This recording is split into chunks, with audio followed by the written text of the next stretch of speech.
अस्सलामुअलैकुम। बोलिस में खुशामदीद। मैं हूँ गौहर इरशाद और मैं हूँ महरुख शहरियार। हेडलाइंस आप मुलाहिजा कर चुके हैं। बुलेटिन का बाकायदा आगाज करेंगे। सबसे पहले आपको बताएंगे कि रहीम यार खान के कच्चे में डाकुओं ने हमला किया है। 12 पुलिस एहलकार शहीद हो गए हैं, 8 जख्मी हुए हैं। वाकया माचका कैंप 2 के करीब पेश आया। डाकुओं ने गाड़ी खराब होने पर घेराव करके हमला कर दिया। लापता 5 पुलिस एहलकारों को रेस्क्यू कर लिया गया है, जिन्हें शेख ज़ैद अस्पताल मुंतकिल कर दिया गया। शहीद एहलकारों की नमाज जनाजा दोपहर सादिक शहीद पुलिस लाइन में अदा की जाएगी। सदर और वज़ीर आज़म ने हमले की शदीद मज़म्मत की। सदर जरदारी का कहना था कि पुलिस और कानून नाफिज करने वाले इदारों पर हमले बर्दाश्त नहीं होंगे। गवर्नर सिंह ने भी शहीद एहलकारों को खिराज तहसीन पेश किया। आपको बताएं कि रहीम यार खान के कच्चे में डाकुओं का हमला, 12 पुलिस एहलकार शहीद, 8 जख्मी हो गए। बाकी माशका कैंप 2 के करीब पेश आया। डाकुओं ने गाड़ी खराब होने पर घेराव करके हमला किया, जबकि लापता 5 पुलिस एहलकारों को रेस्क्यू कर लिया गया है, जिन्हें शेख ज़ैद अस्पताल मुंतकिल किया गया। शहीद एहलकारों की नमाज जनाजा दोपहर सादिक शहीद पुलिस लाइन में अदा होगी। और माचका सानिया में शहीद होने वाले पुलिस एहलकारों की डेड बॉडीज़ का पोस्टमार्टम किया जा रहा है और उन्हें गुस्ल दिया जा रहा है। उसके बाद फिर नमाज जनाजा के लिए रहीम यार खान मुंतकिल किया जाएगा। हमारे नुमाइंदे वहीं पर मौजूद हैं। रईस मुज्तबा, उनसे बात करेंगे। रईस, बताएगा क्या डिटेल्स हैं? मैं मौजूद हूँ रहीम यार खान की तहसील सादिकाबाद के THQ हॉस्पिटल में, जहाँ पर जो है कल माशका के करीब जो है एक अफसोसनाक वाक़या पेश आया, जिसमें जो है बुज़दिलाना हमले में 12 पुलिस एहलकार जो है वो शहीद हुए और शहीदों की जो है मैयत है वो THQ अस्पताल में मौजूद है। हमारे साथ शहीदों के जो वर्सा हैं वो मौजूद है। मज़ीद उनसे जानते हैं कि आखिरी टाइम उनकी क्या बात हुई और शहादत के बाद उनका क्या जज्बा है। जी, हमारे बच्चे कल जिन्होंने शहादत पाई है, उन्हें हमारे 3 हिंदू कम्युनिटी से ताल्लुक़ रखने वाले उन्होंने भी जाम शहादत यहाँ पे पाई है। तो वतन के लिए हमें फ़ख्र है कि हमें वतन के लिए हमारी जानें भी कुर्बान हैं। लेकिन ये जो बुज़दिलाना हमला किया गया है, हम हुकूमत वक्त से अपील करेंगे कि इसके लिए सख्त ऑपरेशन किया जाए, ताकि इस तरह के अहकाम जो बुज़दिलाना हरकत हैं उनकी रोकथाम सद्देबाब हो सके। जी बिल्कुल, आपने शोहदा के वर्सा की बात सुनी। उनका कहना है कि वतन की मिट्टी के लिए जो है हमारी जानें हर वक्त हाजिर हैं। और कल का जो वाक़या हुआ है जिसमें उनके वर्सा, उनके जो बेटे शहीद हुए हैं, वो कहते हैं कि हमें फ़ख्र है कि वतन की मोहब्बत में। रहीम यार खान सानिया माशका में जख्मी एहलकारों को शेख ज़ैद अस्पताल में तिब्बी इमदाद का अमल जारी है। इस मुतालिक मजीद क्या तफसीलात है, अस्पताल में हमारे नुमाइंदे मुदस्सिर बड़ाइश मौजूद है। तफसीलात उनसे जानते हैं। मुदस्सिर, बताइएगा। रहीम यार खान शेख ज़ैद अस्पताल में, जहां पर कल जो सानिया माचका हुआ है, जिसमें पुलिस के जवान शहीद भी हुए हैं और ज़ख्मी भी हुए हैं, जिनको तशवीशनाक हालत में शेख ज़ैद अस्पताल लाया गया। इस वक्त हमारे साथ तर्जमान शेख ज़ैद अस्पताल मौजूद हैं। उनसे हम पूछते हैं कि यहाँ की क्या सूरत हाल है। जी, हमारे पास रात तकरीबन 8 ज़ख्मी लाए गए थे, जिनमें से एक डेड रिसीव हुआ और बाकी 7 में से 2 जो थे थोड़े सीरियस थे, मगर उनमें से अब एक माशाल्लाह स्टेबल है, ICU में है, और दूसरा भी माशाल्लाह अच्छी हालत में। बाकी ये जो हमारे यहाँ ये जो पेशेंट पड़े आप देख सकते हैं, ये सारे माशाल्लाह बहुत ही अच्छी हालत में है और इनकी अच्छी ट्रीटमेंट हो रही है। अस्पताल के सारा पैरामेडिकल स्टाफ की छुट्टियाँ मनसूख करके अस्पताल में एमरजेंसी नाफज कर दी गई है और उनको जदीद से जदीद तरीके से तमाम सहूलियात प्रोवाइड की जा रही के लिए आपका वज़ीर आला पर हमले की शदीद मजम्मत की है और कहा है कि हमला करने वालों को मंतकी अंजाम तक पहुँचाया जाएगा। वज़ीर आला पंजाब की हिदायत पर एडिशनल IG साउथ पंजाब ने भी अस्पताल का दौरा किया है। इसके साथ साथ ज़ख्मी एहलकारों की अयादत की गई है। एडिशनल IG कामरान खान कहते हैं कि डाकुओं के खिलाफ भरपूर तैयारी से ऑपरेशन कर रहे हैं। वज़ीर आला सिंध मुराद अली शाह ने इस अज़म का इज़हार किया कि सिंध हुकूमत डाकुओं का खात्मा करेगी। उन्होंने डाकुओं को चैलेंज करते हुए कहा कि बुज़दिल डाकू बिलों से बाहर आए इन्हें छोड़ेंगे नहीं। दीगर सूबों के मुकाबले में सिंध ज्यादा पुरअमन है। डाकुओं के खिलाफ जरूरत पड़ने पर रेंजर और फौज से मदद लेते हैं। और सानिया माचका के जख्मी पुलिस एहलकारों की बोल न्यूज़ से खुसूसी गुफ्तगू। उन्होंने कहा कि हमारी कैंप से तब्दीली होती है। हफ्ते के बाद अपने घर वापस जा रहे थे, दहशतगर्दों ने हम पर बर्स्ट खोल दिए। हमारे बहुत से साथी शहीद हो गए। दहशतगर्द हमारे घात लगाए बैठे हुए थे। हमने 3-4 एकड़ भागकर क्रॉलिंग करके अपनी जान बचाई है, लेकिन इंशाअल्लाह हम बदला लेंगे, हम इनको छोड़ेंगे नहीं। रास्ते में मुकाबला हो गया, हमने भी फायरिंग की, उन्होंने भी की, फिर कुछ उनके आदमी भी जख्मी हो गए, हमारा भी काफ़ी नुकसान हो गया। इंशाल्लाह बदला लेंगे हम और उनको मिलेंगे, उनको बताएंगे कि ये फोर्स ऐसे नहीं छोड़ेगी। रास्ते में हमारी गाड़ी चलती गाड़ी पे उन्होंने अटैक किया है और ब्रश चलाए उन्होंने। जैसे ब्रश चले तो हमारे तकरीबन मुलाजिम वहाँ पे शहीद हो चुके थे। वो घात लगाकर बैठे हुए थे कमाद में। फर्स्ट अटैक उन्होंने किया है, उसकी वजह से हमारे काफ़ी सारे मुलाजिम शहीद हो गए। नईम यार खान साने के बाद सिंध पुलिस को अलर्ट रहने का हुक्म वज़ीर दाखिला ने आईजी सिंध को हिदायत जारी कर दी है। वज़ीर दाखिला ने कहा कि दहशतगर्द हमले में पुलिस एहलकारों की शहादत अफसोसनाक है। एहलकारों की शहादत से अफसरान और जवानों के हौसलों को पस्त नहीं किया जा सकता।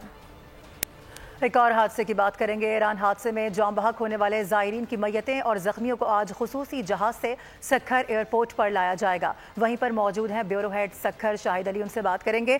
शाहिद, बताइएगा इंतजामात कैसे किए गए हैं, क्या वक्त दिया गया है? ईरान हादसे में होने वाले ज़ायरीन की 28 मैयतें और 15 ज़ख्मियों को लेकर पाकिस्तान का खुसूसी तैयारा C-130 आज यहाँ बेगम नुसरत भुट्टो इंटरनेशनल एयरपोर्ट पर उतरेगा। पहले जो है इस तैयारी पर लैंड करने का टाइम जो है वो 2 से 3 बजे बताया गया था, लेकिन कमिश्नर सखर फैयाज अहमद अब्बासी के मुताबिक अब ये जहाज़ जो है रात को 8 से 9 बजे के दरमियान यहाँ पर उतरेगा। इस वक्त हम बेगम नुसरत भुट्टो इंटरनेशनल एयरपोर्ट के सामने मौजूद हैं। आप देख सकते हैं कि जो ईरानी ज़ायरीन है उनसे उनकी जो मैयतें आएंगी वो यहीं पर जहाज़ के ज़रिए लाई जाएंगी। कमिश्नर सखर डिवीज़न फैयाज अहमद अब्बासी के मुताबिक सखर, खैरपुर, कंदकोट, कश्मोर और दीगर इलाकों की एम्बुलेंसें यहाँ पर बुलवाई गई हैं जो यहाँ पर लाइनअप होंगी, जिसमें 28 मैयतें जिनमें 10 का ताल्लुक़ जो है वो लाड़काना से है और 6 का ताल्लुक़ कश्मोर कोट से है और बाकी जो है मुख्तलिफ इलाकों के शुदगान हैं। और अब खबर ये, हैदराबाद में रवा साल पोलियो के 16वें केस की तस्दीक की गई है। इंसदादे पोलियो प्रोग्राम के अहकामात के मुताबिक हैदराबाद में 2.5 साल की बच्ची में पोलियो वायरस की तस्दीक हुई है। Coordinator national emergency operation centre बराए पोलियो का कहना है कि पोलियो केस की तहकीकात जारी है। ज़राए के मुताबिक हैदराबाद और कराची के अजला में पोलियो वायरस कई माह से मौजूद है। दूसरी जानिब फोकल पर्सन बराए इंसदादे पोलियो के बयान में कहा गया कि पोलियो से मुतासर अजला में सितंबर में इंसदादे पोलियो मुहिम चलाई जाएगी। पोलियो का कहीं भी होना हर बच्चे के लिए खतरा है। और जितना बड़ा शहर उतने ज्यादा मसाइल। कराची में चिकनगुनिया भी सर उठाने लगा है। शहर के अस्पतालों में यौमिया दर्जनों केसेस रिपोर्ट हो रहे हैं। चिकनगुनिया होता क्या है और इससे बचाव किस तरह से मुमकिन है, बात करेंगे। बोल न्यूज़ की नुमाइंदा मरियम हसन हमें ज्वाइन कर रही हैं जो कि इस वक्त मौजूद है डॉक्टर गुलशेर के साथ। मरियम, बताएगा क्या कहना है डॉक्टर का?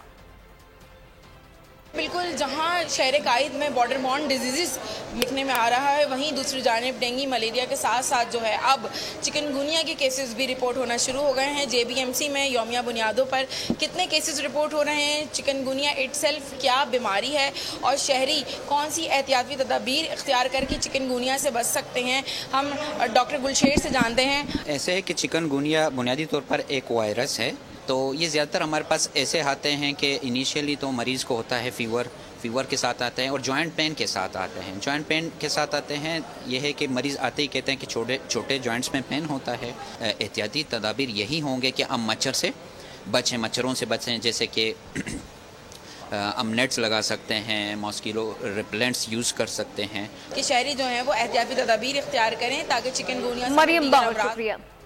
सरगोदा के इलाके बेरा में गाड़ी से 5 अफराद नीम बेहोशी की हालत में मिले। पुलिस के मुताबिक 5 अफराद सड़क किनारे खड़ी गाड़ी में मौजूद थे।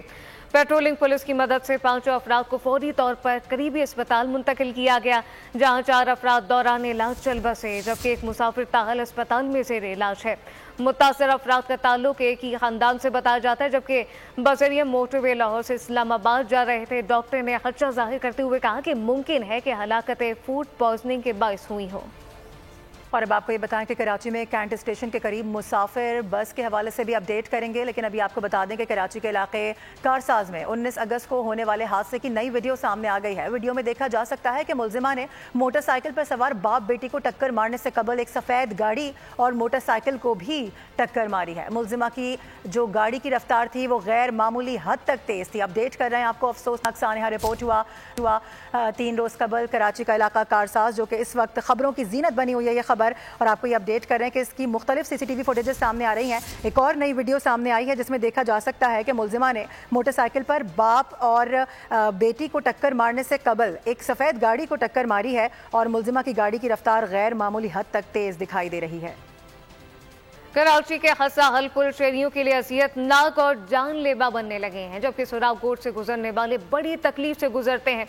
गुलिस्तान जौहर पुल पर उखड़ी सड़क के सबब तालिबा जान से चली गई।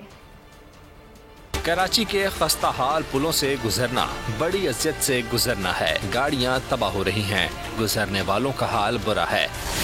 3 अहम पुलों से आना जाना खतरे से खाली नहीं। गुलिस्तान जौहर के पुल पर उखड़ी सड़क एक लड़की की जान ले गई। मास्टर्स की तालिबा सारा डंपर की जद में आ गई। जैसे ही वो गिरी, पीछे था उसके डंपर, तो वो उसने ब्रेक भी मारी, फिर भी उसके ऊपर चढ़ गया वो। शराबगोट के पुल पर पड़ा गड्ढा ट्रैफिक की राह में बड़ी रुकावट है। मरम्मती काम कई रोज से जारी है और सिर्फ 2 मजदूर इतने अहम और फौरी नौयत के काम पर लगाए गए हैं, जहां कोई पुलिस एहलकार भी मौजूद नहीं जो ट्रैफिक रवा रख सके। नाता खान पुल पर पड़े गड्ढे पर 15 रोज काम हुआ और इस दौरान आने जाने वाले परेशान होते रहे। शहर की इंतजामिया की बेहिसी पर लोग गुस्से में हैं। कहते हैं इस शहर को कोई पूछने वाला नहीं, इंफ्रास्ट्रक्चर बिल्कुल तबाह हो चुका है, किसी को परवाह नहीं।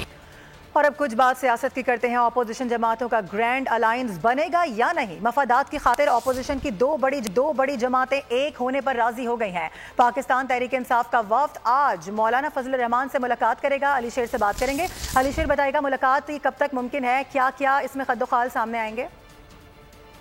जी बिल्कुल, मौलाना फजल रहमान ने हालिया दिनों में DI खान में एक अहम प्रेस कॉन्फ्रेंस की थी और उसमें उन्होंने कहा था कि हमारा इत्तेहादों का तजर्बा अच्छा नहीं रहा, तो उसके तनाजुर में PTI जो है वो मुतहर्रिक हुई और आज PTI मौलाना फजल रहमान और जो दोनों तरफ से मुज़ाकराती कमेटियां हैं उनकी मुलाकात 4 बजे के बाद जो है वो तय पा गई है। मौलाना फजल रहमान की रिहायशगाह पे मौलाना फजल रहमान भी मौजूद होंगे। हमें JUI की जो मुज़ाकराती कमेटी है उसके एक रुकन ने बताया है कि अगले 48 घंटे जो है वो अपोजिशन के ग्रैंड अलायंस के लिए अहम है। JUI जो है वो इत्तेहाद तो नहीं करेगी, अलबत्ता अपोजिशन के साथ केस टू केस जो चीजें तय पाएंगी मुश्तरकात में, आइन की बालादस्ती के लिए, जमहूरियत के लिए, तो उन तमाम चीजों के ऊपर ग्रैंड अलायंस जो है वो बन सकता है। तो 48 घंटे JUI की एक जो मुज़ाकराती कमेटी है उसके रुकन की तरफ से अहम करार दिए गए हैं। दूसरी तरफ जो PTI है उसकी तरफ से असद कैसर, बैरिस्टर गौहर, उमर, ठीक है, अपडेट करने के लिए बहुत शुक्रिया आपका। खबर शामिल करें, आपको बताएं कि बिलावल भुट्टो की वज़ीर आज़म से मुलाकात की अंदरूनी कहानी सामने आ गई है। बिलावल ने पंजाब में मुआहदे पर अमल दरामद न होने का मामला उठा दिया, जबकि ज़राए के मुताबिक है बिलावल का सैलाब मुतासरीन के लिए सिंध हुकूमत को फंड फराहमी का मुतालबा सामने आया। वज़ीर आज़म ने फंड के इजरा की भी यकीन दहानी कराई है, जबकि दोनों रहनुमा का मुल्क को दरपेश चैलेंजेस को मिलकर हल करने पर इत्तफाक हो गया है। बिलावल भुट्टो की वज़ीर आज़म से मुलाकात की अंदरूनी कहानी सामने आ गई। बिलावल ने पंजाब में मुआहदे पर अमल दरामद न होने का मामला उठाया, जबकि बिलावल का सैलाब मुतासरीन के लिए सिंध हुकूमत को फंड फराहमी का ये मुतालबा। वज़ीर आज़म ने फंड के इजरा की यकीन दहानी कराई। आपको बताएं कि पाकिस्तान में 5 मुमकिना मादनी मंसूबों की निशानदही की गई है, जहां मुमकिना तौर पर मुत्तहिदा अरब इमारात के ताउन से सरमायाकारी की जाएगी। दोनों फरीक शराकतदारी और मंसूबों को हतमी शक्ल देने के लिए मुआहदे पर दस्तखत भी करेंगे। ज़राए के मुताबिक मंसूबों के लिए चागी, वज़ीरिस्तान और गवादर का इंतखाब किया गया है। रेकोडेक मंसूबे के लिए बैरेक गोल्ड कॉरपोरेशन गुज़िश्ता 2 सालों से बलूचिस्तान के ज़िले चागी में फिजिबिलिटी स्टडीज़ कर रही है। तवक्को है कि साल के आखिर तक फिजिबिलिटी स्टडीज़ मुकम्मल कर ली जाएगी। रेकोडेक ब्लॉक में कानकुनी का काम 2028 में शुरू होने का इम्कान है। मौसम की बदलती सूरत हाल का भी जिक्र करें। आपको बताएं कि दरिया सिंध में काजी अहमद के मकाम पर दरमियाने दर्जे का सैलाब है। मजीद 10 देहात ज़ेर-ए-आब आ चुके हैं, जबकि नवाबशाह के 40 से ज़्यादा देहात मुतासर हैं। कई इलाकों का ज़मीनी राब्ता मुनक़ता हो गया, जबकि मटियारी के मकाम पर कच्चे के 20 से ज़्यादा देहात ज़ेर-ए-आब आ गए। रोजान में बारिश के बाद सैलाबी सूरत हाल है, मुतादिद देहात ज़ेर-ए-आब आ गए, फसलों को भी नुकसान पहुँचा। फ्लड बंद टूटने का भी खदशा पैदा हो गया है। 18 किलोमीटर तवील फ्लड बंद को मजबूत बनाने की कोशिशें जारी हैं। उधर मेहर और गिरदोनवाह में मूसलाधार बारिशों का सिलसिला खत्म हो गया है, लेकिन नशेबी इलाके और कदीमी कब्रिस्तान में निकासी आब नहीं हो सकी है। बाकरठोर कब्रिस्तान में 2 फीट से ज़्यादा पानी जमा हो गया है, जिससे अहले इलाका को मैयतें दफनाने में शदीद परेशानी का सामना करना पड़ रहा है। मेहर से हमारे नुमाइंदे में ज्वाइन करेंगे अली इमरान, उनसे बात करेंगे। अली बताइएगा मजीद क्या डिटेल सामने आ सकी हैं?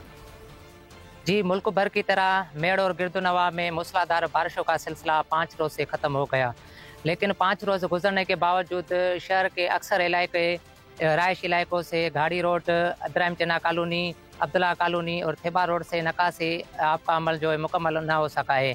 अभी हम मौजूद हैं मेड़ शहर के बीचों बीच कायम कब्रिस्तान बाकरठोड़ में, जहाँ पे 2 से 3 फुट तक पानी जमा हो गया है। अभी आप मेरे कैमरा मैन अगर आपको दिखा सकता है तो आप देख सकते हैं कि कब्रिस्तान में कितना पानी जमा हो गया है। यहाँ पे एल इलाका और एल मकीनों को यहाँ पे अपने प्यारों को आने के लिए शदीद दुश्वारी का सामना है।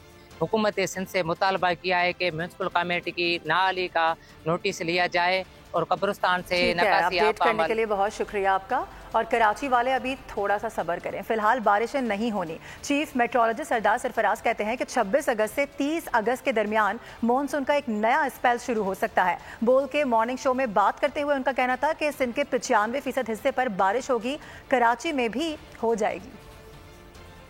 है 26 से अगला स्पेल मानसून का एक्सपेक्टेड है पूरे सिंध में और north east Balochistan, east Balochistan और इसी तरह से पंजाब पूरा ही तकरीबन, और के भी अच्छा तेज़ बारिशों का स्पेल आ रहा है, क्योंकि काफ़ी स्ट्रांग लो प्रेशर एरिया है जो भारतीय राजस्थान पे जब पहुंचेगा तो उसके बायस और वही स्वीप करता हुआ पूरे सिंध को स्वीप करता हुआ आगे निकलेगा बलूचिस्तान की तरफ। तो 26 अगस्त से कहीं कहीं और ईस्टर्न सिंध में खासकर थर पार्कर, उमरकोट और मीरपुर खास वगैरह की तरफ तो 26 से शुरू हो जाएंगी बारिशें, और इसी तरह से साउथ पंजाब। और अब अपडेट ये है कि हुकूमत का मुल्क भर में यूटिलिटी स्टोर बंद करने का फैसला सामने आ गया है। वफाकी हुकूमत के पास पैसे नहीं। सेक्रेटरी सनअत और पैदावार यूटिलिटी स्टोर बंद करने जा रहे हैं, जबकि सेक्रेटरी सनअत और पैदावार ने वाज़ेह किया काबीना की मंजूरी के बाद दी गई टाइमलाइन पर स्टोर बंद हो जाएंगे। तफसीलात क्या है उमर हयात खान से जानते। उमर बताइएगा कब ये स्टोर बंद होने जा रहे हैं? जी बिल्कुल, वफाकी हुकूमत ने जो मुल्क भर में यूटिलिटी स्टोर हैं उनको बंद करने का फैसला कर लिया है, और इस हवाले से जब हमारी ज़राए से बात हुई है तो ज़राए ने इस बात को कहा है कि वज़ीर-ए-आज़म शहबाज शरीफ ने इस हवाले से 2 हफ्तों में रिपोर्ट भी तलब की है, और ख़ास तौर पर और इसकी जो तस्दीक है वो सेक्रेटरी सनअत पैदावार ने सेनेट की कायमा कमेटी सनअत पैदावार में भी कर दी है। और सेक्रेटरी सनअत पैदावार ने कहा है कि हुकूमत यूटिलिटी स्टोर बंद कर रही है, और राइट साइजिंग कमेटी ने तजावीज़ तैयार की हैं जिसमें मुख्तलिफ वजारतें भी शामिल हैं, और वफाकी हुकूमत के पास पैसे नहीं हैं जिसके बायस ये फैसला किया जा रहा है।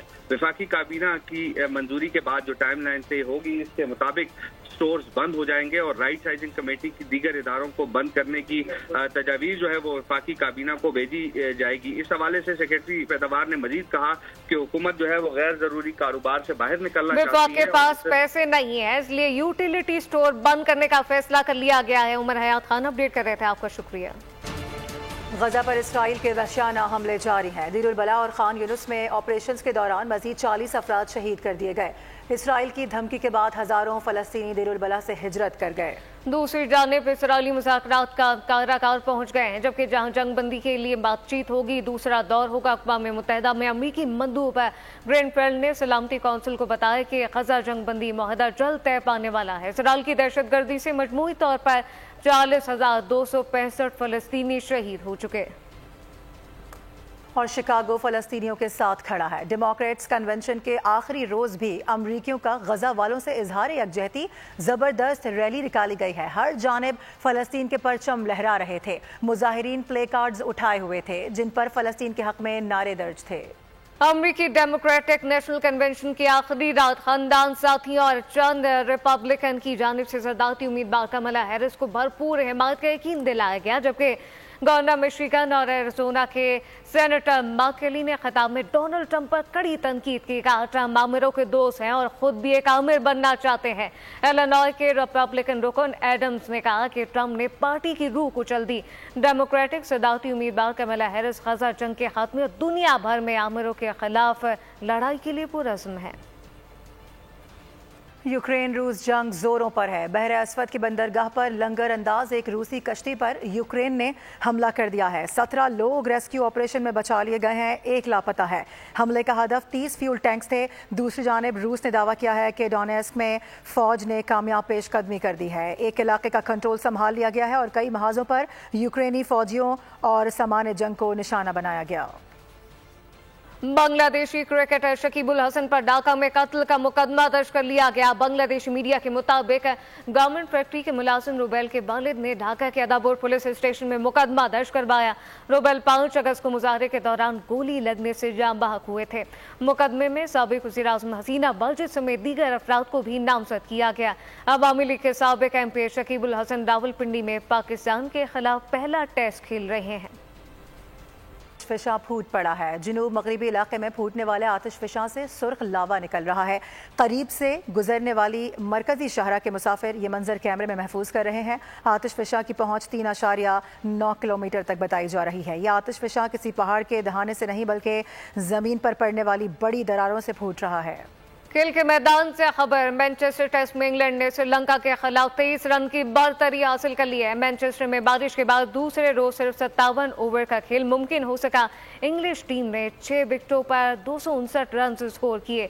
जेमी स्मिथ 72 रन पर नॉकआउट रहे। हैरी ब्रोक ने 56 और जोय रूट ने 42 रन स्कोर किए। और अब आपको बताएं कि मिक्स्ड मार्शल आर्ट्स के हवाले से भी आपको अपडेट करेंगे, लेकिन आपको ये बता दें कि पैरालंपिक गेम्स के लिए एथलीट्स की पेरिस आमद का सिलसिला शुरू हो गया है। कोलंबिया के स्पेशल एथलीट्स की पेरिस आमद एयरपोर्ट पर तैनात खुसूसी अमले ने खैर मकदम किया है। स्पेशल एथलीट्स की सहूलत के लिए एयरपोर्ट पर खुसूसी इंतजाम किए गए हैं। पैरालंपिक गेम्स 28 अगस्त से 8 सितंबर तक मुनक्किद होंगे। स्पेन के शहर बार्सिलोना में सीलिंग के दिलचस्प मुकाबले का आगाज हो गया। अमेरिका कप के इब्तिदाई राउंड में दिफाई चैंपियन टीम न्यूजीलैंड ने सबको पीछे छोड़ दिया। और वुल्टा स्पानिया साइकिल रेस का छठा मरहला ऑस्ट्रेलियाई साइकिलिस्ट बैन ओकनर के नाम रहा है। बैन ने सबको पीछे छोड़ते हुए अकेले ही फिनिश लाइन अबूर की है। 185.5 किलोमीटर का फासला 4 घंटे 28 मिनट 12 सेकंड में तय करके मजमूई बरतरी हासिल कर ली।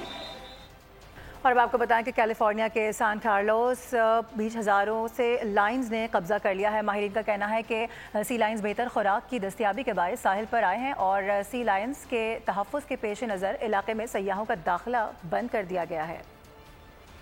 आर्किटेक्ट का न्यूयॉर्क सिटी को दोबारा तामीर करने का ख्वाब अधूरा रह गया। साइंस फिक्शन फिल्म मेगालोपोलिस की झलकियां जारी कर दी गई। फिल्म रवां साल 27 सितंबर को रिलीज होगी। इसी के साथ बुलेटिन से फिलहाल इतना ही। मजीद खबरों और अपडेट के लिए विजिट कीजिए हमारी वेबसाइट bolnews.com। आप देखते रहिए बोल न्यूज।